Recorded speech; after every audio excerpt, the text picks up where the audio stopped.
Hao ni maafisa kapela na hao sasa wanakuja namna hiyo kwa ajili ya kuweza kukagua sehemu hii, kuweza kuangalia usalama kwa ajili ya maharusi wetu wa usiku wa leo.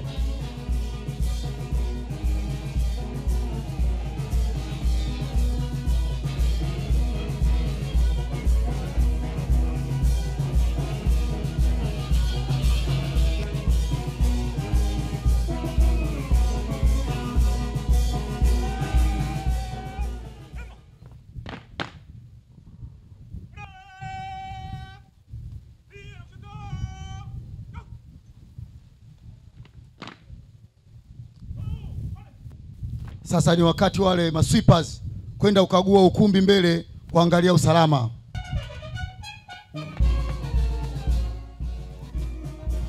Wanaenda kukagua mbele kuangalia kuna usalama wa namna gani. Lazima uangalie wakati maharusi wetu wanapokuja, uhakikishe wako vizuri kabisa. Basi naomba wakati huu, kwa sababu watu wao wapo wanaangalia usalama, naomba nisikie makofi mengi na vigelegele, kwa sababu watu wao wanawajali watoto wetu wa usiku wa leo. Yes, namna hiyo.